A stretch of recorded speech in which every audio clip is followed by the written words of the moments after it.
Okay, so I believe the midterm score uh, have been finally revealed on LMS. So so actually we complete the grade earlier, but I believe the TAs forgot posting, right? So actually the the scores need to be revealed to student by clicking some button, but I believe the TAs forgot clicking the button. Okay, so uh, if you have any issues, then you can uh, visit. You can stop by TA's office, and then you can also check your exams, right? And then, but we will not distribute your exams because we need to store. Sorry. Actually, we need to store your exams because this is the is the policy from the government actually. Okay, I don't know why, but anyway, so your exams need to be stored for 10 years. 10 years. Why? I don't know why. Okay, so so I believe you enjoyed the long holidays, and then but I posted a YouTube video, and then I believe you watched the video. So actually, in the YouTube lecture, so I explained about the basic concept of pipelining, and then I mentioned that this is a very important topic, right? So it's one of the important topics in this course actually. So if you uh, take this course, then you need to know the concept of instruction set architecture and pipelining, and then memory hierarchy. Okay, so so I explained that so we can use our pipelining concept for improving the performance of CPU. So actually, also I mentioned that, so this is the analogy of the pipelining, and I mentioned that actually we utilize this pipelining manner in our real world, right? So we frequently utilize this pipelining manner to improve the performance, right? So, and then, so this is the analogy, and if you see this analogy, then I believe you can understand why the performance can be improved by pipelining, okay? And then CPU has 5 steps, and then actually we can assign each step to each stage of pipelining. So by doing this, we can uh, execute instructions like this, okay? Then we can improve the performance, right? And then I explained that actually we can improve the throughput of instructions, right? Like actually the latency of a single instruction. So latency of a single instruction, not on application. Okay, application includes many instructions, right? So latency of a single instruction is not improved. So we cannot reduce this latency with the pipelining, but we can improve the throughput, right? So which means we can improve the number of instructions per time, right? Per unit time using the pipelining. Also, hazard. So I explained that. So you need to understand the hazard, so, right? So this is also the very important topic in the pipeline in the pipelining. So it is because so actually we cannot observe hazard in the single cycle processor architecture, right? So in the single cycle process architecture, one instructions can be executed per cycle, the clock cycle, but the hazard, it means the clock cycles can be wasted because of some issues. So hazard can be observed in the pipeline architecture. So actually, we can observe the structure hazard in the single cycle processor design. But in the video, I explained that this structure hazard is already handled, so already addressed in our CPU design by splitting instruction memory and data memory, right? So actually, in the pipeline architecture, you need to focus on the data hazards and control hazard. Okay, so you need to also understand why data hazard and control hazard uh, occurs in the pipeline architecture. Okay, so I explained about the hazard in the video lecture, then control hazard. So, but so so you can understand that you need to understand the hazard. It means that if if clock cycles are wasted, okay. So I mentioned that we assume CPU can execute an instruction per clock. So every clock, the CPUs can execute an instruction, right? But if this assumption is broken, which means if the cycles are wasted, then we can call this event as hazard. Okay. Okay. So I think it's done. Okay. Okay. And then so we will learn about how to implement the pipeline architecture, the pipeline CPU. Okay. So okay. So we can start from a single cycle processor design. Okay. And then actually the single cycle processor already includes the 5 steps, required for executing instructions, right? These 5 steps are instruction fetch, instruction decoding, execution, memory, and write back.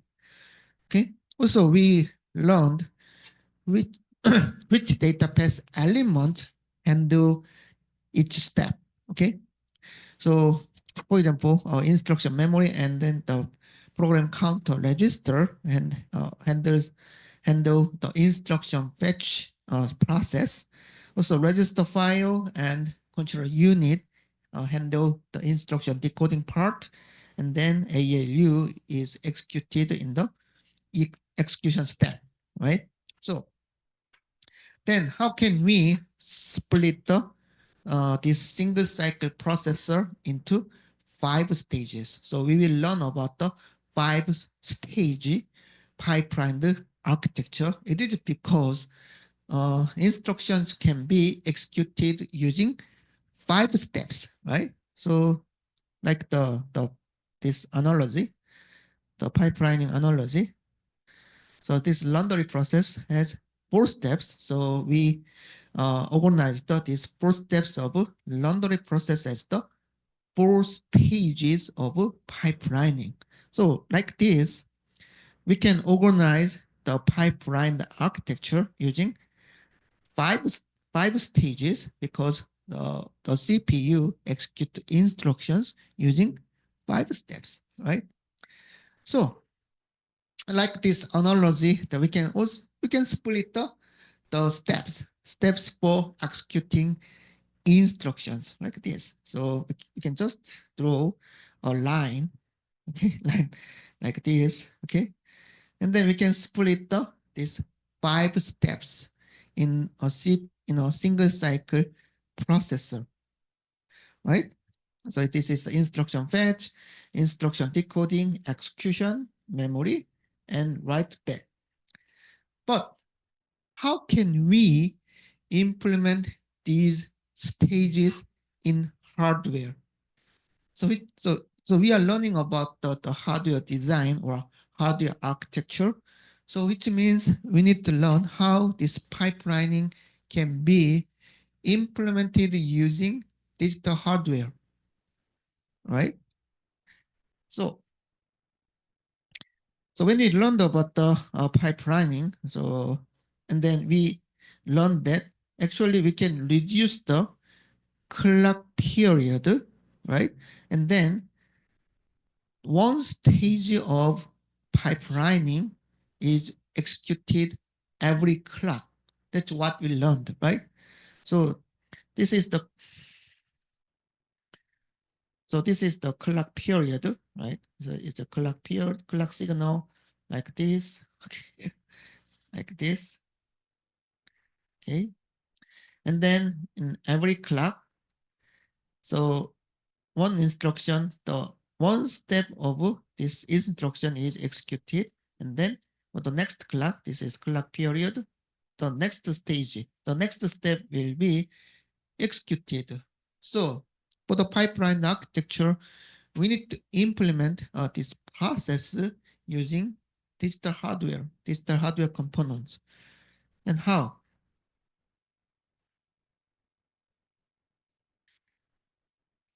So we learned how to implement the conventional digital system, right? So this is the combinational logic. And then actually during one clock period, we execute the operation of this combinational logic. So in order to implement this hardware, we organize the digital system like this, which means we have the register. So this is the D flip-flop, right? This is not the register of a CPU, right? So actually, in the digital design, we call a group of D flip-flops as register, right? So actually, the width of the signal will be the wide, so there can be the multiple bits here. So actually, this is the D flip-flop and register, right? It's a register. So what is this? This is also register, right? So in order to build a digital system that work within this clock, within the clock period, we can organize this hardware like this. Then how can we organize this pipeline architecture with the same way? I explained that. So within a single clock period, we need to complete the operation of instruction fetch. And then if you see this clock period, so this cycle, then instruction fetch and the instruction decoding is working concurrently at the same time, at the same clock cycle. Okay, so what what we need to use? we we need to add pipeline registers between two stages. So, these are pipeline registers, and then actually these are the flip-flops. So clock signal is ignored here, but actually clock signal is connected like this. So clock signals are connected to the clock port of these pipelining registers. Then how these pipeline stages, how how the how does how do these pipeline stages work in this design? So you can focus this one, okay? So ID stage. So it looks like my explanation like this, right? So this is the combination logic. This is the deep flip-flop. So it's pipeline registers, deep flip-flop. So at the rising edge of the clock, then the input signals. So these are signals. These signals are updated, and then these signals are connected to the input of registers, right?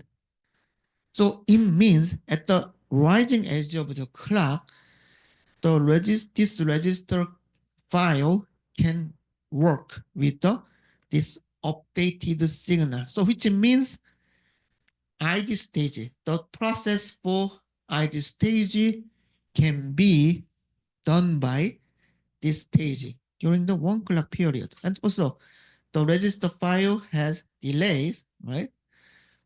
Delay.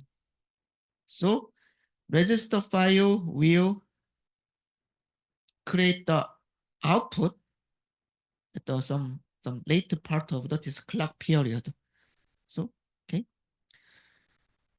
okay, this is the clock signal. Okay, so around this time, because of a delay, so we can get the result from the register file, right? Then at the rising edge of the next clock cycle, this result, from register file can be sampled, right? And then this result is also propagated to the next stage, the EX stage. So EX stage also has the pipeline register, right? Also, it works like the same way. Okay, so do you understand? So simply, so in order to build the pipeline architecture, well, simply we can split the data path element and then the data flow path in a single cycle processor design. And we can just insert pipeline register between each stages, the two stages, right?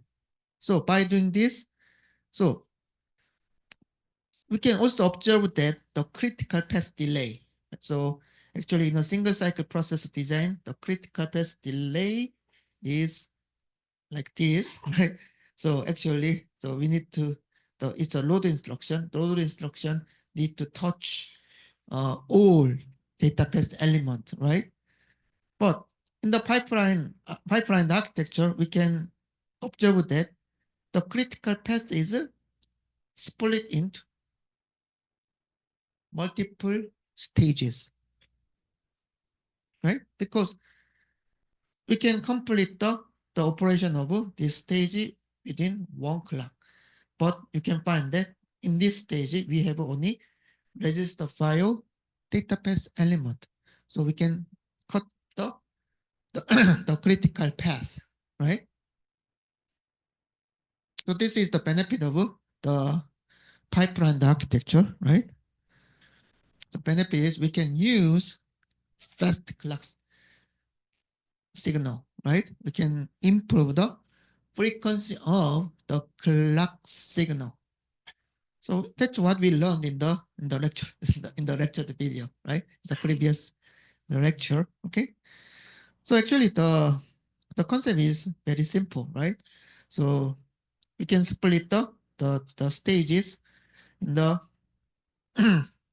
single cycle processor design, and we can insert the pipeline register. Pipeline registers and the pipeline registers are actually D flip-flop connected with the synchronized with the clock signals, right? And then we represent this pipeline register as the instruction fetch slash ID. So we just represent, so in this course, we represent the pipeline register like this. So instruction fetch slash ID. So which means it is a pipeline register between instruction fetch and instruction decoding stages, right?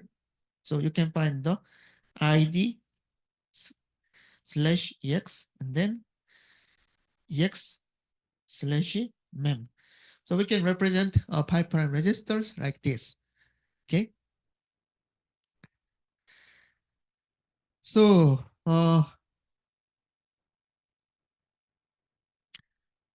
let's see how this pipeline architecture work using a single instruction execution. Okay, so this is the load instruction. So let us assume that this pipeline CPU execute a load instruction. So in a first cycle, so it's a clock cycle 1. So during this clock period, then the load instruction is in the instruction fetch stage. So this is the instruction fetch stage. So from the PC, from the PC register, we can get the PC value, and then we just access the instruction memory using this PC, and then we can get the instruction, right?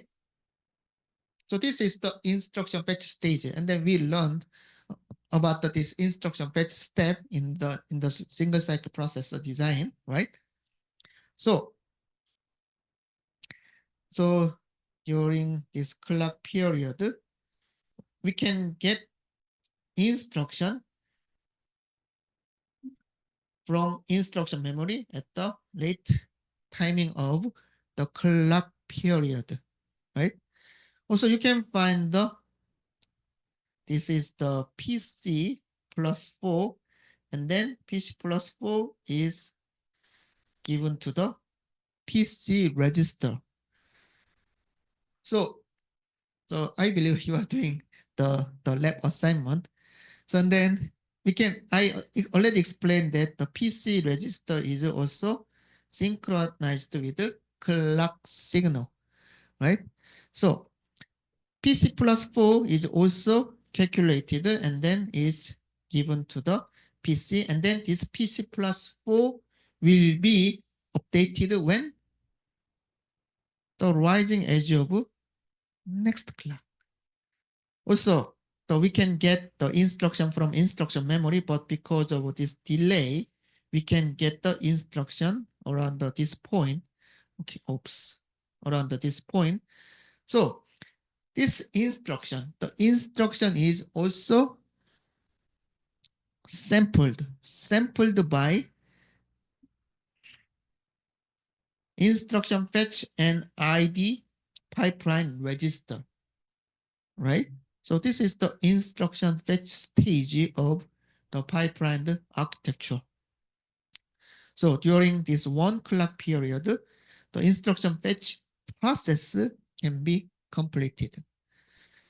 So this is the instruction, okay? And then in the next clock, so it's the clock period, so the clock period is the next clock, it's a clock cycle 2, okay? It's the next clock, right? So in the next clock, the instruction is given to the register file, right? But what is this instruction? And then what is this instruction? So what is different? So actually in the pipeline architecture, so we need to think about the timing of the signals. So that's why we are doing our lab assignment, right?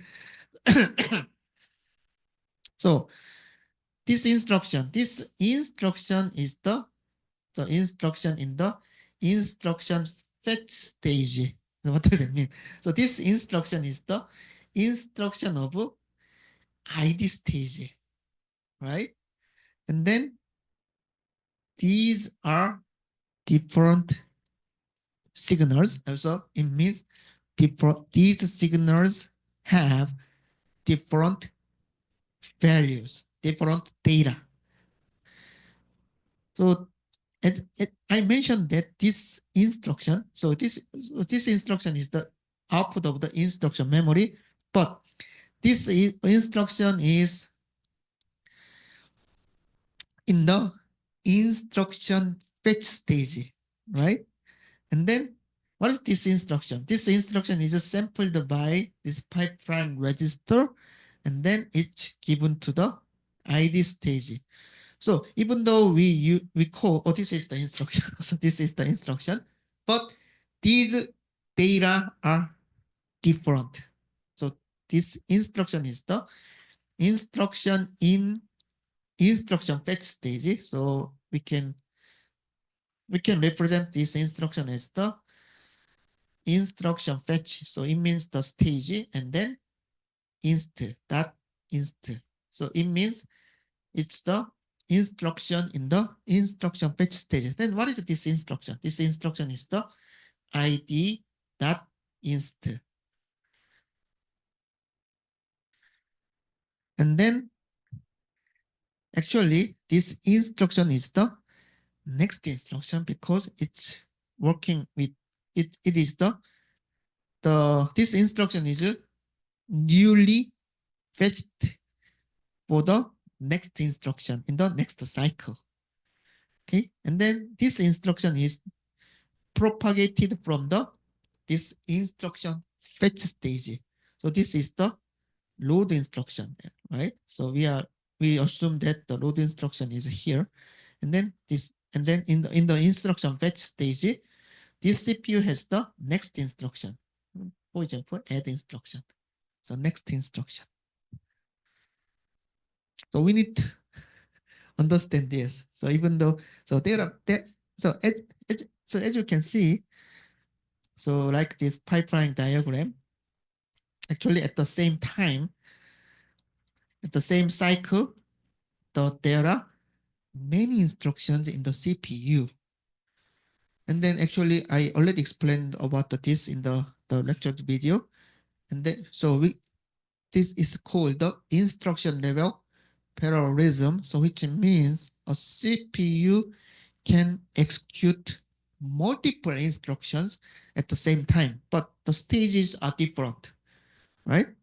So if you see that this pipeline diagram, in this time, the CPU is working with the add instruction, also working with the BQ at the same time. But in the different stages, there are different instructions, right?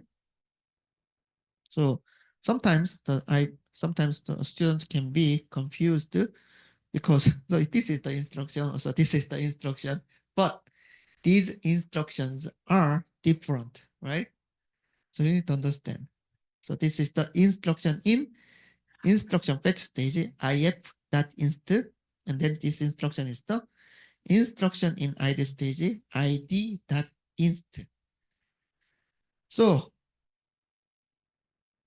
at the rising edge of the clock, then this id.inst, this is the output of pipeline register. And so at the rising edge of the clock, this instruction is given to the register file, right? This the rising edge of the clock at this point. And the register file also has delay, right? And then we read the operands from the register file. So around this point, after some delay, then we can get the output from the register file, right? Also, the immediate generator is here, so we can get the output from immediate generator, right? And then the rising edge of the clock for the next clock, then the outputs are also sampled and propagated to the next stage. So this is the EX stage, and then using the output of register file and the immediate generator, so we can give the signals to this ALU and then some other data path element. Then what is it? So you can, as I mentioned, this is the RD1, the read data, like the output data from register file, the out one in the ID stage. This is the the out, but it's the it's the signal in the ID stage. Then what is this signal? This signal is the signal in the EX stage. Okay. And then like the same way, using this signal. So, and then this signal, we can get the signal at the right after the rising edge of the clock, and then you can get the result from the ALU. Okay, and then it's given to the data memory, right? So it's the same way, the load instruction is given to the propagated to the memory stage, and it is propagated to the write back stage. Okay, but so in this slide you can observe wrong register number. So what does that mean? So I mentioned that we need to consider the timing of data.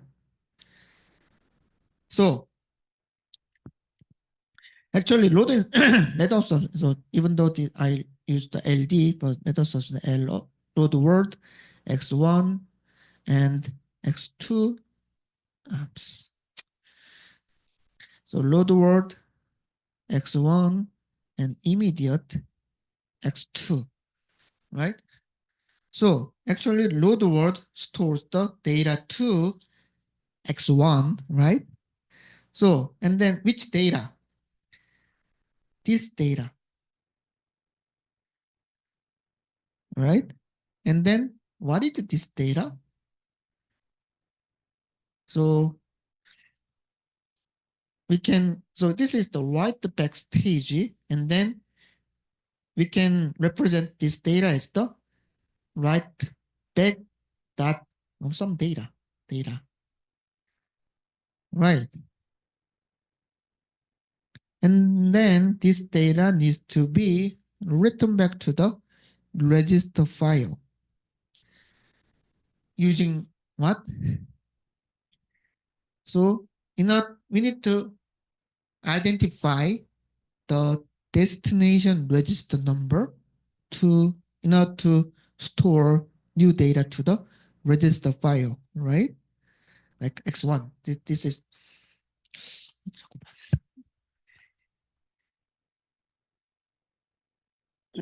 like this is the destination register number. And where is the destination register number? Here, right? So here. And then what is this data? This data is, so this data is connected from the output of instruction fetch slash ID pipeline register. Then what is this data? This data is the ID dot destination, like DST, right? And then, this line comes from write back stage. Then what is this data? This data is the write back dot D out. So what is wrong? This data is in the write back stage, and then the destination register number. This data is in the ID stage. So timing is different. Do you understand? In order to write back the update data in the register file, but I mentioned that we need to identify the destination register number, DST. But this destination number is in the ID stage. So if this stage is different, then it's the different data. It's the data in the different stages is the different data. So we cannot use this data. It means we cannot use this data because this this is the ID dot destination. So this destination register number is in the ID stage, but we are using the data in write back stage. Right? So this is wrong. Then how can we handle this issue? So timing is different actually. How can you handle? When the date D out is written back to the register file, then we need to use the write back dot dst in the same stage. Then how?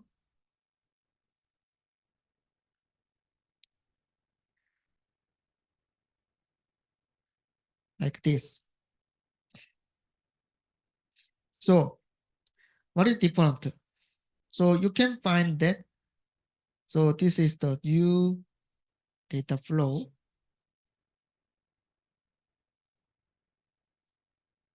Right? So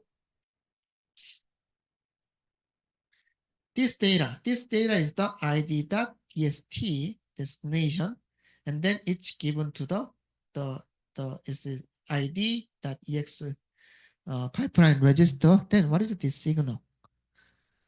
This signal is the ex.dst.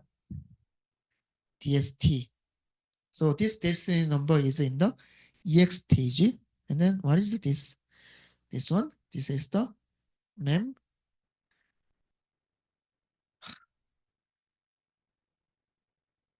dot est. And then what is this one? This one is write back dot tst. So we can make this signal also can this signal propagate it to the next stage. Then we can change the the timing of this signal, right? So as you can see, the id.dst, this is the id.dst, so which means it's the destination register number in the id stage. And then if we just propagate this signal to the ex stage, then this signal is the ex.dst, right? And then like the same way, with the same way, this is the memory, this is the write back. So when the D out is written back to the register file, we use the write back dot D out and write back dot DST, destination register. So all these signals, all these data are in the write back stage. So we need to use when this D out is written back to the register file, then we need to use this signal.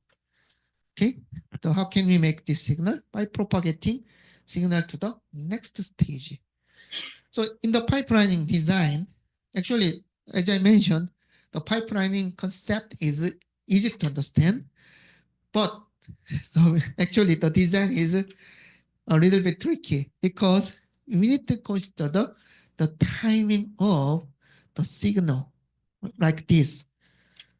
Okay, we need to consider the timing of a signal like ID, EX, memory, and write back.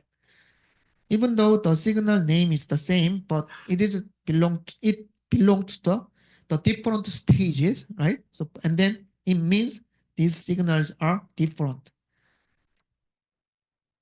Okay, so it's a very important. So you need, but think about this. So actually, when we do something in the real world, so we also need to synchronize. So we need to align the timing, right? Right, right. So it's the same. It's the same to the pipeline architecture. So in order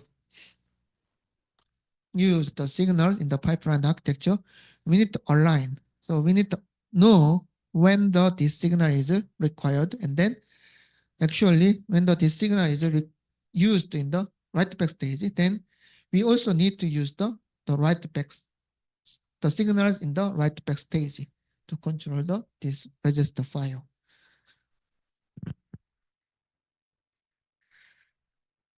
So it's just a store, and then so this is some different example is the store instruction, but because the store instruction does not require the write back stage, but so store instruction is in the EX stage, and then it is in the write memory stage, and then in the write back stage, store instruction does nothing, but the instruction is just propagated to the write back stage. Okay, so this is the overall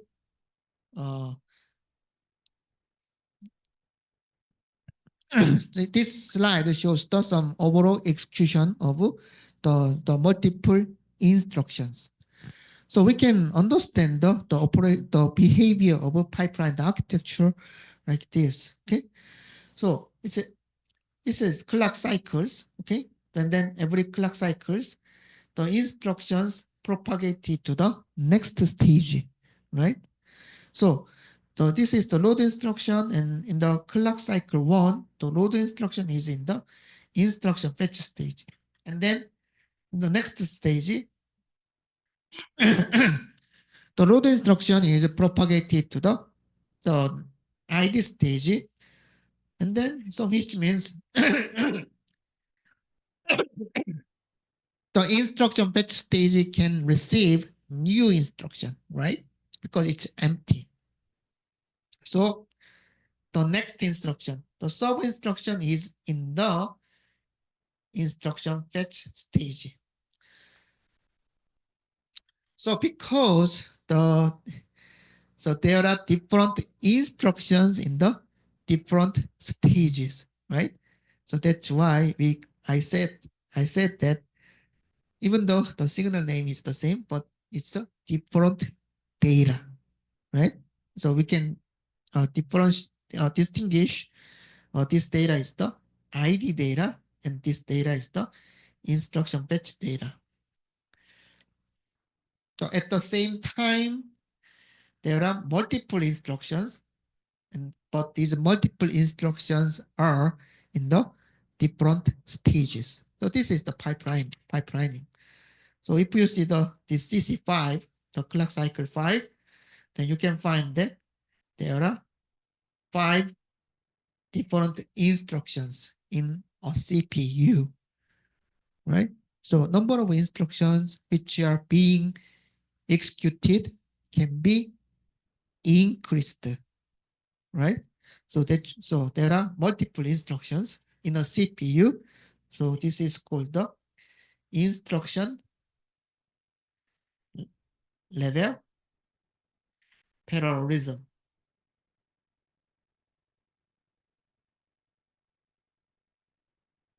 Okay. So and then in order to improve the performance of CPU, actually this is some basic approach.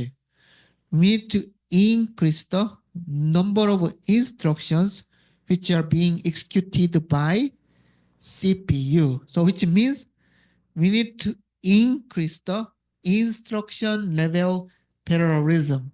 Okay. In order to improve the performance, so we need to increase the instruction level parallelism. Okay. So this is the benefit of a pipelining. And then we can simplify this diagram like this. So right. So it's the same. Okay. And then so this slide shows how instructions are located in the different pipeline stages. Okay. So as you can see, the load instruction is in the write back stage, and then at the same time, the sub instruction is in the EX stage, and then this is the memory stage. And then add instruction is in the EX stage. Another load is the ID. And then add instruction is the instruction fetch stage. So this slide shows that there are multiple instructions. Okay, multiple instructions in the pipeline CPU. Okay, so and then these instructions are different. Okay, so that's why we need to consider the timing of signals or timing of instructions in the pipeline architecture. Okay,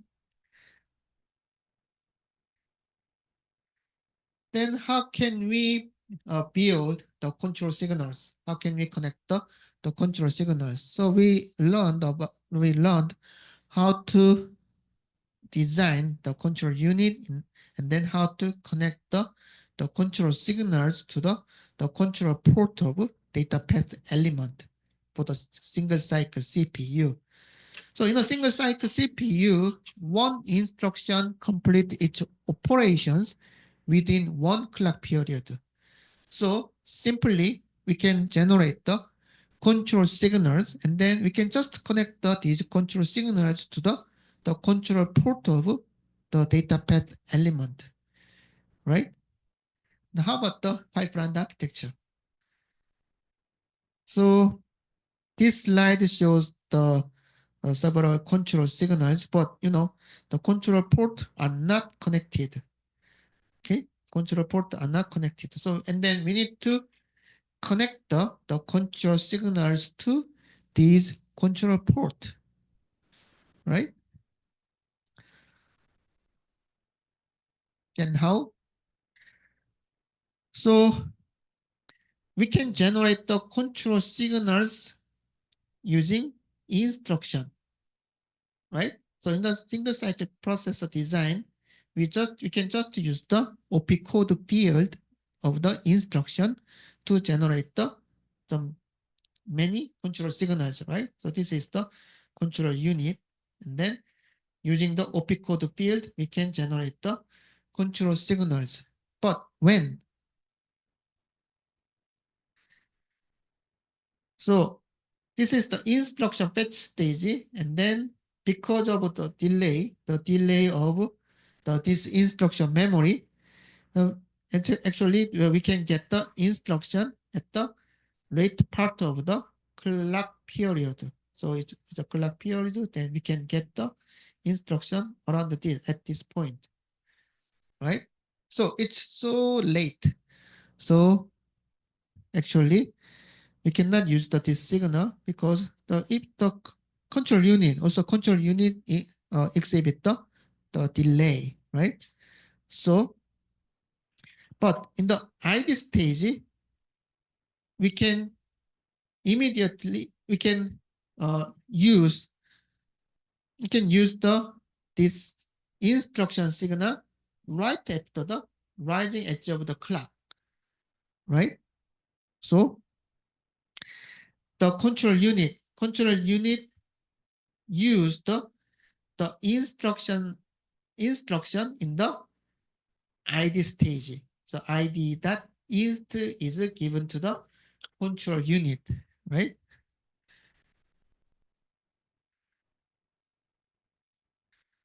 So and then this signal is given to the control unit, and we can generate the control signals like the read write, the ALU source, then some the memory control signals like the single cycle CPU design. Then how can we connect these control signals? So as I mentioned, we need to consider the timing. So which means we need to consider when these control signals are used. Okay, so what does that mean? So think about the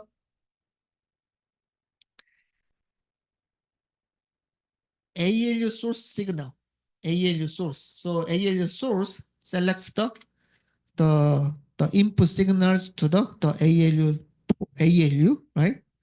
And then we can use the data from register file. Also, we can use the immediate values. And then the using the ALU source, so we can select the two of these, the one of these signals, okay? One of these two signals, okay? But when?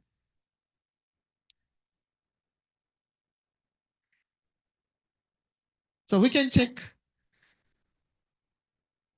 the the location, the location of this data path element.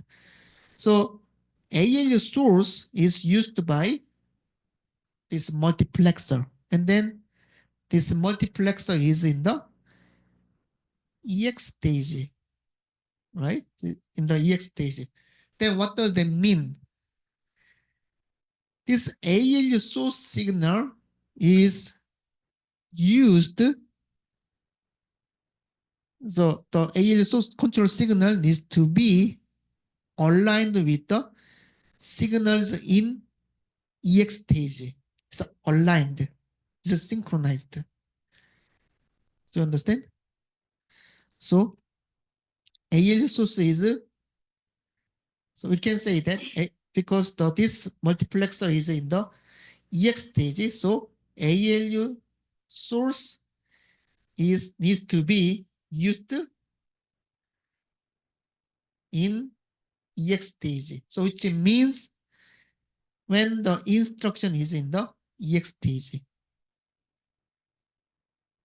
right? What does it mean? So which means we need to use the EX.ALU source. So what does that mean? This ALU source is in the EX stage. Okay, and then how can you make this signal? By propagating pipeline register. So this signal is the ID.ALU source. And then what is this signal? This signal is the EX.ALU source.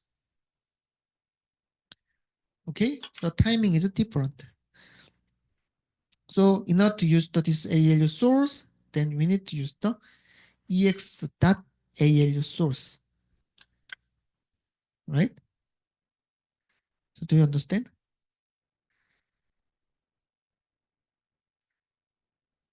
So this is some rule. So when the control signal, when we use the the control signals in the pipeline architecture, we need to align this control timing of this control signal with the timing of data. And then we need to consider when this control signal is used. And then rule is that if the control signal is connected to the data path element in a certain stage, then we need to use this control signal in this stage. Okay. So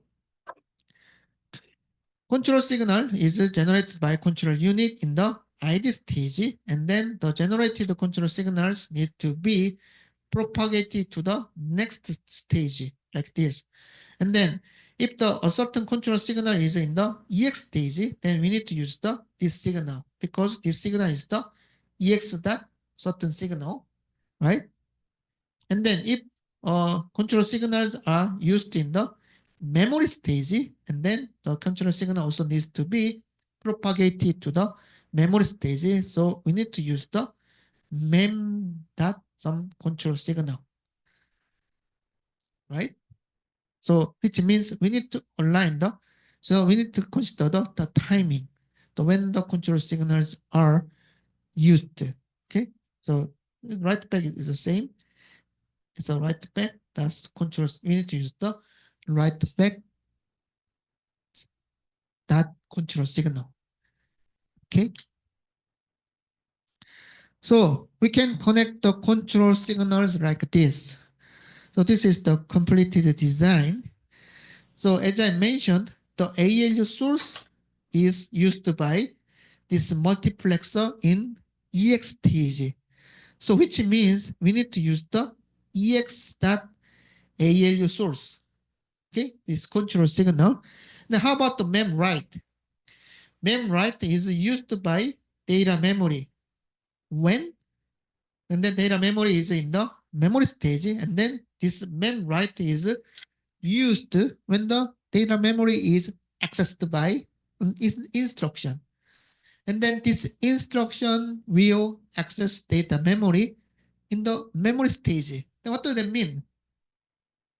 We need to use mem write signal in the memory stage. So mem dot memory write. So naming looks weird, but mem stage dot mem write. So we need to use the control signal in the memory stage. Okay. And then how about the mem to reg? Mem to reg is connected to the multiplexer in the write back stage. So we can observe that this signal is propagated to this one. So what is this signal? This signal is the write back that mem to reg, right? So do you understand? So we need to figure out when the control signals are used, and then based on the by considering considering the timing of this control signal, so we need to use the correct control signals in the uh, pipeline architecture. So also you can find the reg write signal, and when the reg write is used,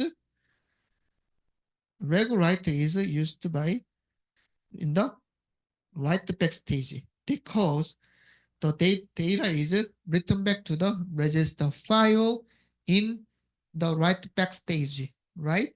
So what is this signal? You can find that it's from this pipeline register. And then what is this signal? This signal is the write to back that reg write.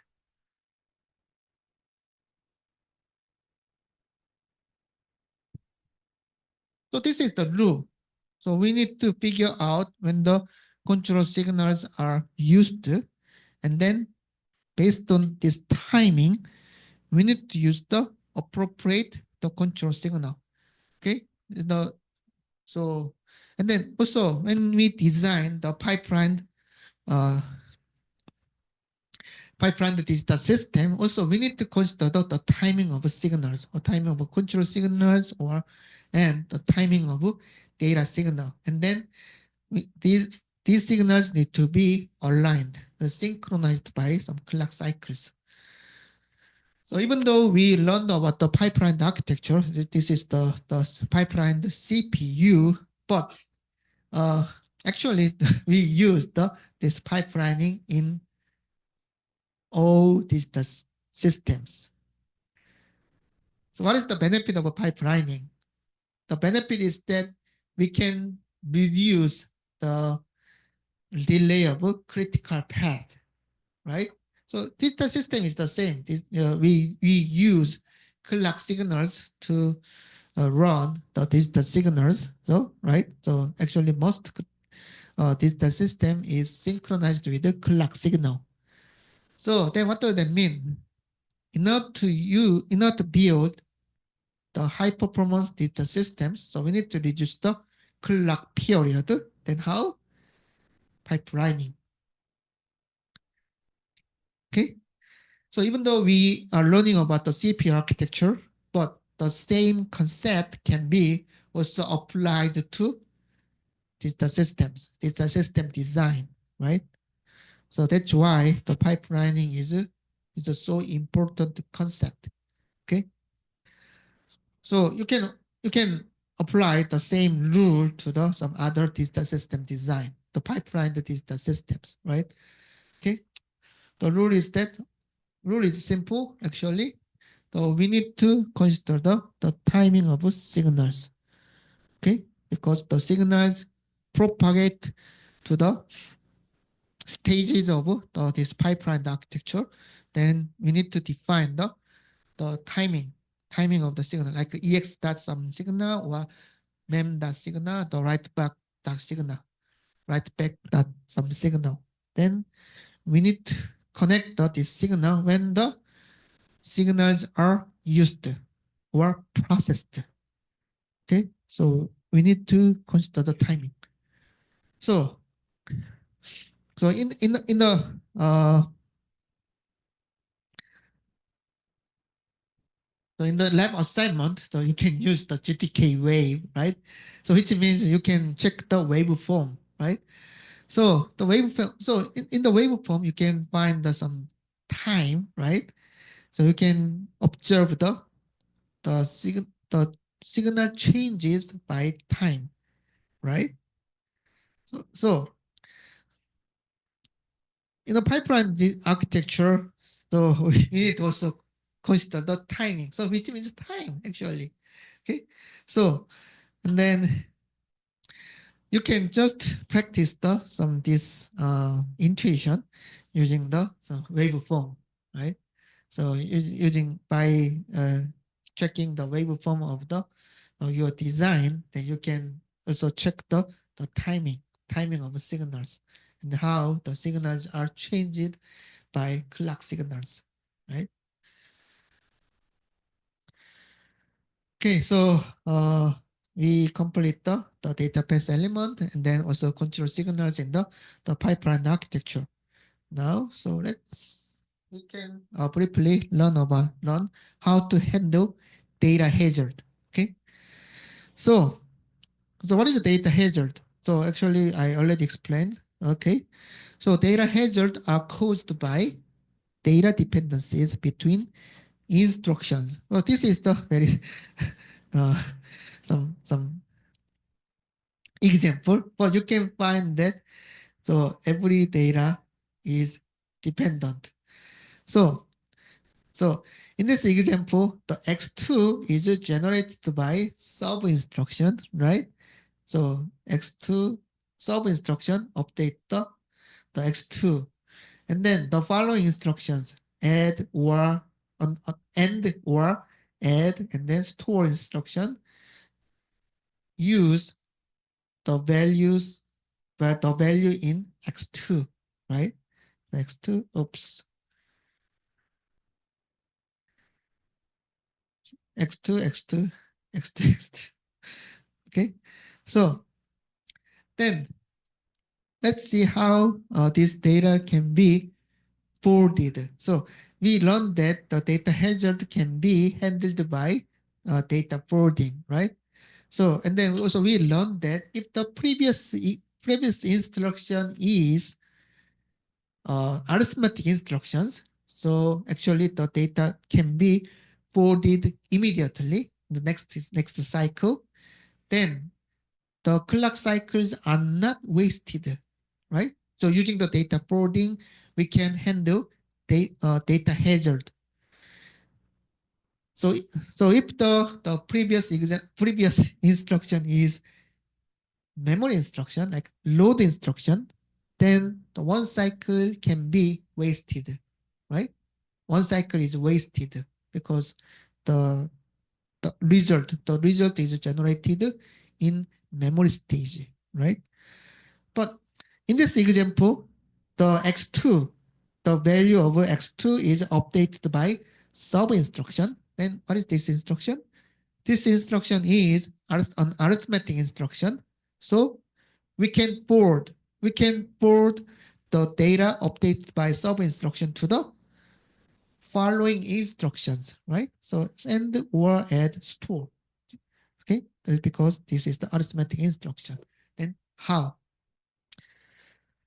So let's see this timing. Okay. So you can find the clock cycle here. And then this is the sub instruction and or add store instruction. So when the sub instruction is in the EX stage, then we can get the result of X2 actually. right? Around this timing. Okay, so this is the clock signal, and then around this time we can get the result of sub instruction, right? And then the very next instruction, end instruction, requires data from x2, and then we learned that this x2 can be forwarded. Why? Because this data x2 actually in the normal case, the end instruction needs to read this data from the register file, but actually this data is required when the end instruction uses ALU, right? So end instruction actually requires this data in the EX stage, right?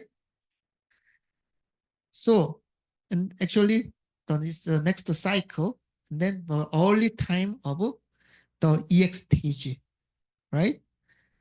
So, this data, the output of this EX stage can be forwarded, okay? Forwarded to the end instruction. So, this is the data forwarding.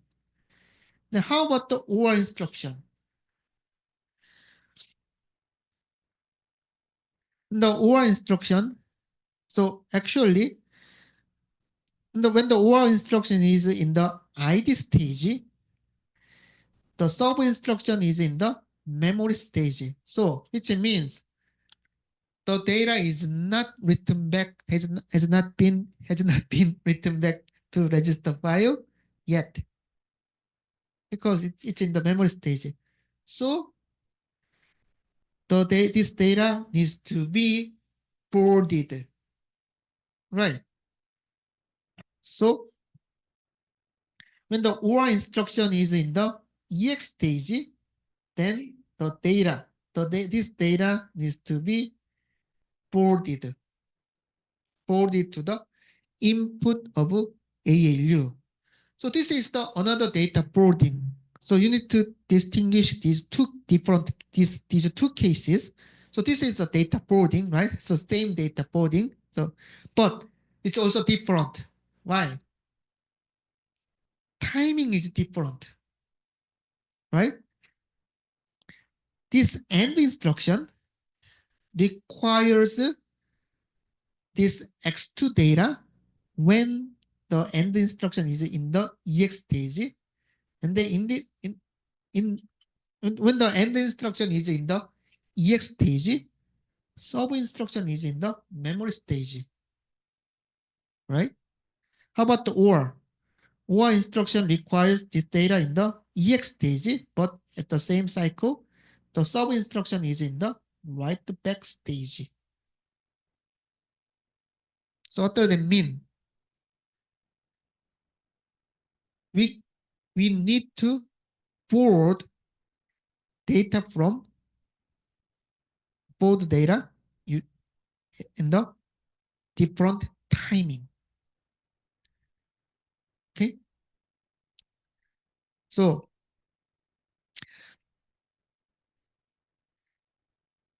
this result is also propagated to the next stage. So we can use this propagated data for forwarding. So which means, oh, end instruction requires this data when the end instruction is in the EX stage. Then at the same time, the sub instruction is in the memory stage. Then and then actually at the rising edge of the clock, the result is propagated to the memory stage, and then we can get this result very quickly, right? It's a sampled. So what does it mean? Because this end instruction requires the data in the when the end instruction is in the EX stage, but sub instruction is in the memory stage. Then this memory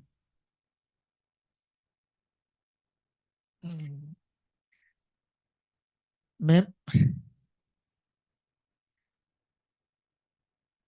memory dot result.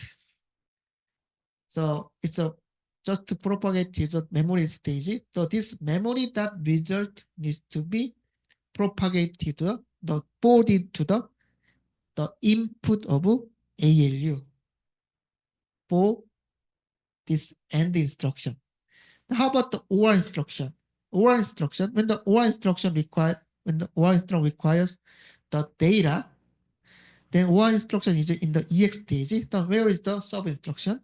Sub instruction is in the write back stage. Also, this result can be forwarded, propagated. So in this case, we need to use the write back that some result.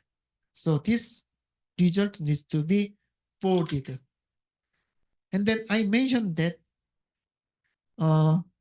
these are different signal, right? So which means based on the timing of forwarding, we need to distinguish the forwarding source. So which means that we can use the memory that result, or we can use write back WB that result for the forwarding. So this is the example. So because the end also requires data forwarding, or requires data forwarding, but from different source. So which means it's a memory that result or write back that result.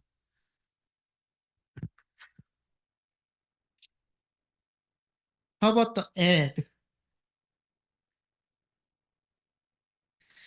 So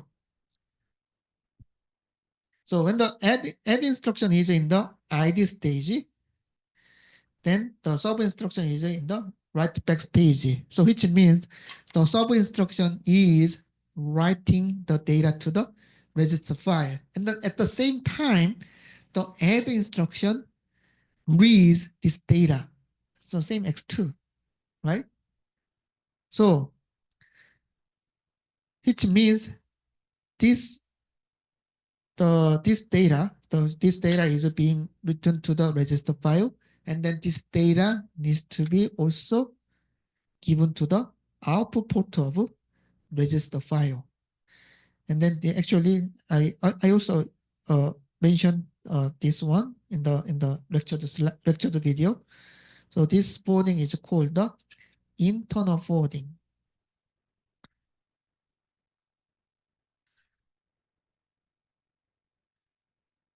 So internal forwarding means that the register file forward the new data, the written data to the output port. This is the internal forwarding of the register file. How about the store instruction? When the store instruction reads the data, then the sub instruction already complete the write back of this data. So store instruction can find the data from the register file. So forwarding is not required. So this summary. Actually, for this case, we require data forwarding for the end instruction, for the OR instruction, but data forwarding from the different stage. And then for this add instruction, we require internal forwarding in the register file. So data forwarding can be implemented like this. So in the next class, we will learn how to implement the data forwarding. Okay. Thank you for your attention. See you in the next class. 감사합니다.